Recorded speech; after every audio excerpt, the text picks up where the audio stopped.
Hi there, Christian Family Church Small Group Leadership. Today we are privileged to be sitting with leaders here in the church on our CFC Leadership podcast. And collectively here, we have over 100 years of leadership experience. And so we really just wanted to speak to you as the leadership in the church about some experiences we've had and things that have really helped us and shaped our lives in leadership. And we believe that the same will apply to you as we go on this journey. So today, obviously, I have Dr. Johnny. Yeah, he's the church COO. I have Pastor Jenny. She's our financial director. On my right is Clive. He looks after all our weekend services and media, and he's part of the management team with us, and obviously myself, the Grow Director here at Christian Family Church. And so, on our journey, everybody, I've learned so many wonderful things about leadership as I've gone on this journey. So many people have mentored me on my journey. I'm mentored, obviously, a lot by Pastor Johnny as well on my walk.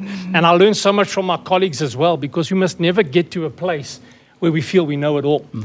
John Maxwell has an amazing statement. He says, when you stop learning, you stop leading. Sure. So we've always got to be open to things that we can learn on our journey, which will help us to be more effective leaders. Yeah. And I know just recently we've had an amazing experience and gone on a journey on a curriculum or a book called Extreme Ownership. And I would really recommend to everybody, if you don't have a book like this, you want to get this book, as I've mentioned earlier on, because it really is a phenomenal read to help you in leadership. And there's a lot that can be extracted from it. And I just want to put one thing out on the table and then obviously open it up to everybody to speak about. But again, John Maxwell says this. He makes a statement. He says, in our lives, we're either plus or minuses. In other words, we're either adding to people or we're taking away. Sure. We're adding value or we're taking away. And for me, one of the greatest things as a leader is to add value to people in whatever area we can. Yeah. So I try and do that in whatever opportunity I get to add value to others. And so I just wanted to know, what do you feel about leadership? And how do you feel leadership makes a difference in people's lives? And how does it add value to you and to others? Maybe Dr. Johnny? Well, thank you, Pastor Greg and everybody here. Great to be with our leaders tonight. What an amazing honor and a privilege to share this with you. And I really believe the Lord has put one or two things in my heart that I would really like to share. And just one thing, and this is from John Maxwell's book called Leadership. And with that word, let me start the conversation by saying, first of all, we need to shift our leadership. We live in a world where things are shifting, where things are changing. Yeah. In actual fact, things are no longer even the same in the leadership environment. They're not the same what they were 10 years ago or even 5 years ago. Things are changing dramatically. People are changing. Markets are changing. Yeah. Churches are changing. Right. Sure. The leadership in the church is changing. And if you think it is just like it used to be in the old days, where I would come to church, I would pick up a baton and maybe serve or do this or do that, that has changed. Sure. Completely. That's right. And so I love what John Maxwell says. So the first leadership point for me perhaps is this statement. Listen to this. It says, you cannot be the same, think the same, act the same, if you hope to be successful in a world that does not remain the same. Isn't that amazing? Yeah, that's powerful. And I think so often now, the mistake that we as leaders can make is that we want to be the same. We still want to do it our way, the same way, but the world is changing, and then we become frustrated and we don't know, hey, why is this happening? Sure. And so I thought this was just so amazing to me to realize that the world in which I'm living in has changed. Yeah. Right. And if I'm not going to change, it's going to be a challenge. Yeah, that's so powerful, Pastor Johnny. So good. But isn't that so relevant for the church today? Yeah. I mean, Exactly. even more so for the church. Exactly. And I mean, our people, which brings me to my second point, and our people, the leaders, knowingly or not knowing this, they are perhaps running away from that responsibility or thinking the church just wants to give them more work. All right? And it's not that. It's not. Listen to this statement, and I got this one as well. I'd just like to quote this one. This is by John Maxwell, by the law of influence. It says, the true measure of leadership is influencing. And that is exactly what we are supposed to do, family. Right. We are leading. Yes, we are leading in a different world, different terms, different conditions, different principles, different everything, guys. We have to lead differently. You cannot do it the same you did it 2 years ago. It's different. You've got to be able to adapt. So the true measure of leadership is influence. Nothing more, nothing less. So that means we have to walk around and influence the whole time. So it's not about the guy who's shouting the odds, Yes. who's calling the shots. Yeah. It's the guy that is influencing other people so that they see what is happening and then they adopt that influence, and so they again influence other people in what they That's do. great, Dr. So Johnny. And that is so powerful. true. And I'd like to ask Clive, I mean, he's the youngest member of our management team, but he relates to a whole different world, different age group. exactly. So I'd like to ask you, Clive, I mean, how does that work in your age group and with people that you've influenced? Yes, And what do you yes. feel about that? Well, Pastor Greg, for people like myself and in this sort of 25 to 35 age range, we've been told to go out and to get it. Meaning we do everything to build our own platforms, our own social media, perhaps our own whatever it is. And we've been told that's what your goal should be. You just build yourself, build yourself, build yourself. But Jack Walsh actually said that before leadership, your whole focus is about growing yourself. But once you become a leader, your focus becomes growing other people. Wow, yeah, that's Yeah. powerful, And so, and I'm sure everybody that's sitting here watching this right now knows that, hey, I'm a leader, but it's not all about me. It's all about the next person. And so if it requires, perhaps, that the church says, hey, I believe that this is the direction we're going in as small group leaders, I'm going to go in that direction because I know that the church is investing in me so that I can Yeah. invest in other people. Yeah. That's good. Because that's the whole goal. Yeah. The whole goal Yeah. isn't for me to grow myself. My goal is to grow other people. Yes. And Pastor Greg, yourself, Pastor Jenny, Dr. Johnny, you've been in ministry for so long where you've seen people come in and they had no ambitions. They had absolutely no sort of self-confidence in anything. And I know that your greatest pleasure is seeing that person, whether they stay on staff or leave, go out and become successful as a result of everything Yeah. they've learned in That's right. Christian Family Church. And I'm so grateful for that. I'm so grateful that I'm part of a church where being a leader doesn't mean I get to sit like a bump on a log. Yes. It means the church is going to do everything they can to invest into me so that I can then invest into other people. Yeah. And that's why for me, I love the fact that as we gather today, even in this leaders meeting today, that's what this is all about. It's really about equipping ourselves so that we can go out and equip other people. Yeah, that's awesome. No, thanks for that, Clive. That really is true. And it's so awesome to hear that from you because you are right. Yeah, in a world, there's so much self. Let Yeah. me be the best and how many likes and how many Sure. followers and that type of Sure. thing. So it's great to hear that from you. And obviously, because you influence people in that age bracket that you're in, so which is Right. great. I'd like to chat to you, Pastor Jenny. You're a woman in ministry, woman in leadership. And so really love to hear what you have to say from a woman's perspective. Hearing from the guys, but it's real wonderful to hear your experiences and what you can Yeah. share from a leadership point of I view. think a woman in leadership, we tend to have slightly different way that we look at things. And I think that's always a good thing because we do look at it sort of from a detail to a big picture where guys tend to think of it the other way. But the guys think I'm one of the guys, so that's a good thing. I kind of really want to bounce off with both Pastor Johnny and Clive have just said, because, at the end of the day, there is so much change. And the place to start changing is within. And it's not because of anything that we pretty much, if we can't change ourselves, we can't change anybody else. That's pretty much the way it is. And I think as women, we always tend to think of things emotionally.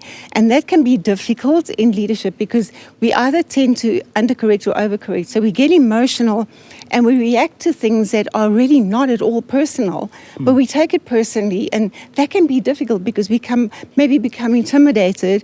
So my group is coming, but, I've got very strong leaders there and they're just going to shut me down. And am I going to be able to lead them? And, all we have to do is influence. Right. And in actual fact, the great benefit that we have as women is that we've got this mother caring influence that we can give that is easier for us to do than for men to do. But I think as well is that something that I just want to say as a caution. I was watching a thing on TV the other day with this massive concert and all these really superhero performers. And what they did is at the door of the stage, they had this notice that said, "Leave your ego outside." Sure. Isn't that That's powerful? very Yeah. powerful. Yeah. I just thought, oh my word, if we go into every situation, and that could mean as a woman that maybe we undercorrect, maybe we overcorrect, where we become too bossy, too, take over and don't allow anybody else to grow, that we just stop and say, leave the ego behind. I'm here to love and to influence. Yeah. It's amazing. That's so powerful, Pastor Jenny. One of the statements in this book of Extreme Ownership talks about one of the greatest characteristics of leadership is humility. Yeah. Right. Yes. And check the ego. Yeah. And so as a woman in ministry and a woman in leadership, so often in the church world, and maybe this is a bit of a sensitive point, is that women are always seen to be, you can't speak. you can't Yeah. lead. Right. You got to sit back. And we know that's not the case here in Christian Exactly. Family Right. Church. So coming from a woman in ministry leading, and you've done such a great job in leadership and led so many, influenced so many people. I really like to encourage the ladies who are leading in the church, Yes. all the group leaders out Yeah. there that are women. Yeah. Yeah. Really, you're doing the right thing. Hey, You're because in they're the right place. majority. Yeah. They are. They They're the Yes. majority. But really, Pastor Jen, just encourage them Yeah. because they are where that God needs them to be. You know, in spite of what other church circles might say about women Yeah. leadership, it's not so at Christian Family Church. Yeah. That's true. You know, how do you feel about that? Well, you know, for me, that is such a great thought because if you think about it, you know, Jesus had so many women supporting his ministry, even financially, businesswomen that he depended on, that he relied on. I mean, if you even look at the book of Acts and you just have a look at even the Apostle Paul, how many businesswomen supported his ministry. That's right. Sure. So it's a big deal in the church, you know. And I think that women are just in there, they're ready to serve. You know, when, I don't know, as a woman, maybe I'm generalizing a little bit too much, but man, when we hear it, there's something to be done, let's just do it. Let's get Yeah. stuck Yeah. in there. Let's make a difference, you know. No, that's awesome. Yeah. That's I awesome. mean, if you think of it also this way, is that, and let me maybe start by just maybe talking about 3 other points. Why do we serve and why do we lead? And I don't want to use the word servant leadership because it's so sometimes a little bit messed up and people abuse it to achieve an outcomes. That's right. But you know, just what you're saying is that when we commit to the leadership role, and hey, we know it's a massive commitment of Yeah. our leaders. They make a huge impact in what we achieve here at church. But once you commit to that process, then just do it full on. You know, why do all the effort of coming here and then coming in with a bad attitude? I'm not saying they Right. do, but you know, just generally speaking, you know, and then doing it half-heartedly. I mean, all that effort and all that energy, you know, and like you say, in your generation, Clive, you know, do it full out, do it for yourself, do whatever you want to do. Which brings me to my first point, if just in concluding, talking about this, is that I love John H. Patterson, the previous CEO of General Electric Company, always said this. He says, good enough is the enemy of all progress. Yeah. Yeah. If you think what I'm doing, well, it's good enough, you know. Don't have to put in a great effort. If it's dirty, it's fine. If it's average, it's fine. Well, you know, what do you expect from us? No, I'm saying is it should be always be in a position of excellence. So don't accept good enough because that is the enemy of all progress. You'll never progress. You'll always stay average and you'll think it is good enough. Yeah. And so as leaders, as we lead out there, man, when you hear, just don't be just good enough. Be exceptional. And I've seen some leaders out there, I mean, especially in the last couple of weeks, that aided us and helped us with the check-in processes and everything that happens in church and just leading the groups and being in charge of the huddles and everything else. We have some amazing leaders. So shout out to the leaders out there right now. But absolutely. we have amazing guys. And it's because they have not adopted the attitude of it's good enough. That's right. They're going for excellence. And I think that's amazing. I love that, Pastor Johnny, so much. You know, we just finished a series now at the church. Obviously, you all know because you spoke on it, called Extraordinary Relationships. But really, it's far more than just the extraordinary relationships. It really is being an extraordinary leader in those relationships. Yeah. And your relationships are not just your marriage relationships or your partner's relationship if you're engaged or dating someone, but it is your being an extraordinary leader in the relationships with the groups that you're leading. It can't be ordinary. I love that what you said, Pastor Johnny. You know, that good enough really is not good enough. Exactly. You know, we want to be, nobody likes ordinary. You want an ordinary salary. You want an ordinary holiday. No, you want an extraordinary. Yeah, and that's so the upgrades. exactly. And so really for us, and the purpose of us meeting with you as a leadership today is so that you can move from that ordinary to extraordinary, to make the difference, to be that leader that says, I'm going to take extreme ownership and I'm going to really love on the group, influence them, make a difference in their lives. That's Hey, true. Clive? That's So what true. would you then say, Pastor Greg? What is the three or so things in extreme ownership that one has to apply? What is the crux of that book that you've got in front of you? Well, it's exactly, Dr. John, it's exactly what the author says. We've got to take extreme ownership ourselves. It starts with me. Yeah. I can't point and say it's their fault that they didn't. I've got to look at myself. Right. And that's why I love the first chapter, is winning the war within. Yes. I've got to be honest with myself. Yeah. And say, listen, if I'm not good at this, I must do something about it. Yeah. And I can. And at Christian Family Church, there's really no excuse of That's not stepping up in any area. We have great Bible college College, amazing teachings in this church, awesome foundational phase where we can add value to ourselves. Yeah. And you really need to do that. You need to add value. So the big thing is starting there, and everybody has to look at the man in the mirror. Yeah. And say, listen, hey, guy, where you're at, Yeah. you're not up to speed. What are you going to do about it? And it's those people that take that extreme ownership and look at themselves and say, I'm going to do something. Those are the people that actually make the difference. It's not necessarily those are the biggest qualification. You know, Apostle Theo has a very powerful statement about our Bible college, and he says this. He says that knowledge that cannot be applied is useless. That's right. So you've got to be able to say, I've got this knowledge, what am I doing with this? Right. And as a leader, whether you're studying extra stuff or you're on our Bible college or you're doing our foundational phase, it's not just I've got the course. Right. Yeah. What am I doing? Am I applying that to my life so I can be better and be a person, a man or woman of influence to those around me? And that's really what I think this book says to me is make the difference here so you can make the difference there. That's good. Yeah. You know, yesterday, Pastor Greg, I went to go buy bread at the garage. And so I get out of the car and there's a piece of paper like on the paving. But it's like sort of flat. It's not like hanging on. It's like right. It looks like more people have walked over it. So going into I saw it. So I go into the shop, but it was like just gnawing at me the whole time. Because in my mind, I'm like, but there's people out there, there's petrol attendants out there. Why don't they pick it up? Blah, blah, blah. I'm in the shop, and it's just like gnawing away at me. Right. I go pay for everything. As I come out, I walk past it, and I just stopped. And I said, if I don't do it, if I don't do it, who will do it? Yeah. So I just went back, I peeled it off the paving and threw it away. And I think it's that kind of sense of personal responsibility. Yes. I feel personally responsible for my community. I feel personally responsible for my country. I feel, and because I feel personally responsible for that, I have to do something about changing the things I don't like.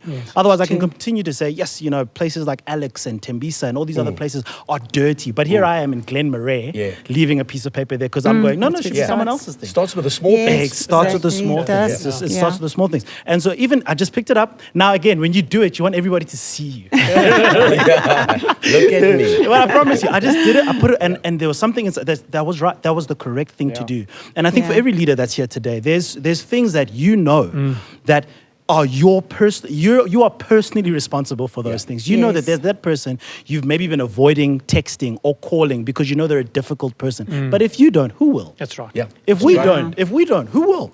Yeah. And so maybe this is the encouragement. And again, like Pastor Greg said, the book is incredible. It's a great book.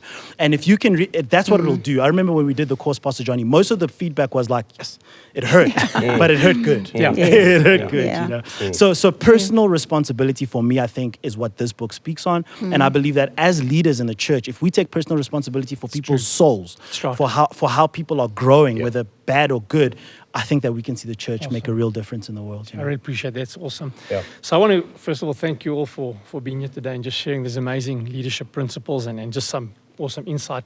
But if I had to ask you just to leave our leadership there with one statement, one word maybe, what would that be? I'll give you a second just to think about it. What would that word be? What would that statement be that you'd say to the leaders? This about leadership. What would that be? Dr. Johnny, can I start with you? Let me do two. I'll go one better. I'll go one extra mile. I'll go extraordinary. Okay. Well, you know, of course, we're talking about the fact today. We're speaking to our leaders, which we so value, which we so appreciate. We're speaking to our leaders today, and we want to get them also energized. And we want our leaders to know that we follow these principles. We use them in our day-to-day life and application. And so we're not expecting you to do something that we are not willing to do. But we really want you to understand that we are living in a different world. But a lot of people might ask, so the first thing is, you know, where do I start just becoming a better leader? Or what is there like give me the 5 steps? There's no such thing as the 5 steps. But if I had to now say, do you have a method on how I should do things in life, in my business, in my society, what you were talking about? What is the method maybe? Then there's 3 little things that I would focus on. Number 1 is focus. Focus on what you do and do what you do well, okay? Don't be involved in 25 things and do everything half-hearted. So if I'm serving at church, I'm going to do it well. If I'm singing in praise and worship, I'm going to do that well. If I'm just the guy that's handing out the envelopes, then I'm going to do it well. If I'm parking, I'm going to do it well. Focus, and then let your attention be there. Be present where you're at. I think that's very important. The second thing is, have a system in life. You know, not just for church, but for your life. Have a system. How do I approach life? How do I approach problems? What is the system that you have? Yeah. So, you know, so many people get in trouble because they don't attend to important things. Yeah, Right. Yeah. The geyser starts to leak, and I just leave it. I'm hoping it's going to come true. right by itself. It's Yeah. not. True. Okay? Or, Never gonna you know, I'm happen. hoping that fine is going to go away. It's not. And eventually, Yeah. it just encroaches on you, and it overtakes you, Yeah. and you feel like you're out of control, but you've got to have a system. right. So very important. Have a system that works for you and it helps you to excel. I think that's important. And then the last thing is management. You must lead, you must model behavior, and you must set the example. Yeah, sure. So we hope that we are doing that. And hey, if anybody feels that perhaps we're not doing a good job, you know, listen, pull me aside and tell me, hey, Pastor John, I think you can improve in the Yeah. area of X, Y, and Z or whatever. Okay. And you know, because we all got to grow. We all got to. Yeah. I've got to take responsibility, like you Yeah. said, Pastor Greg. Yeah. So that would be one of the things that I would say. Have a method Yeah. that you apply in your life. Yeah. And if you do that, doesn't matter where you're at, right. you'll be successful. Yeah, that's really That's powerful. true. Thanks, Yeah. Dr. Johnny. Pastor Jen, what did you leave our Wow. leadership with? After that, I'm a little bit intimidated. But yes, I think that for me, really, you know, it's always so easy to say that we got to put God first. But, you know, family, we can intentionally do that. And I think that many times, you know, somebody said one time, if you want to get something done, give it to a busy person. And sometimes we can get kind of a little bit overwhelmed, you know, going back to our ER teaching, you know, we get sucked into the world system and we get busy doing things that are urgent but not important. Yeah. And we need to differentiate what is the difference between that thing that's urgent and that thing that is really important. The important things are the things that are actually going to change my life and they're going to change the people around me. And those are the things I need to focus on. Yeah. And certainly, you know, I've got a prayer that I pray every morning, and I just say, Father, thank you for your love to me and through me. Because if it's not going through me, then I'm failing. You know, and if that is our will and our wish, that we really believe that God is going to be ministering through us. But it's intentional. Once again, as what Johnny said, we've got to make time. We've got to put God first. First thing in the morning, first thing in the week, first thing in the Yeah. month, first thing in our year. We put Him first. Yeah, that's and right. when we do that intentionally, I believe that we will be the leaders that God wants us to be. That's awesome. Amen. Thanks, Pastor Jenny. Well, CFC leadership, I would want to leave this saying with you. Pastor Rob Thompson said this. I'll never forget, many years ago, he said this. He says, people are like elevators. They either take you up Yeah. or they take you down. Yeah. And I'm saying, you as the leadership, you are the elevators that take people up. Be intentional about it. Yeah. When you go to your groups, when you meet, whatever it is that you're doing, be intentional about lifting the people. Yeah. Yeah. Encourage them. Remember ESP and encourage them. Pray for them. Yeah. Share scripture and give them next steps in their walk with God. So I want to leave you with that. Amen. Yeah, so from me, my favorite statement is that nothing will change until you do. And so if there's something in your life, if you're saying, listen, I would love to be a great leader, but I just need this thing to change. If this one thing changes, I'll become a better leader. You're going to have to make that change. So for Yes. some of you, that might mean, hey, listen, maybe I need to go back, like what Pastor Greg said. Maybe I've done second year Bible college and I need to go actually do third year. And you know you have to do that. Hey, I'm encouraging you today. Yeah. Go and do third year. If maybe you think you need to go to foundational, maybe you can do undercover. Perhaps you can brush up on CGS and remember what it means to be someone who speaks faith, who knows how to apply their faith. Those Yeah. things will make you a better leader. And because you're starting to change, you will slowly see the world around you change as well. So to every single leader that's there today, well done for coming. You've taken Yes. step number Yes. one. Well done Thank for you for coming. being with us. And as you continue to invest in yourself, I believe that your world will change. Well, Christian Family Church leadership, I hope this has encouraged you and helping you to take next steps, helping you to take extreme ownership and be a person of influence. I believe it has. And we're looking forward to seeing the difference you're going to make in the lives of all those people that God has entrusted to you and making Christian Family Church a place that really knows God, finds freedom, discovers purpose, and makes a difference. God bless you all. Amen.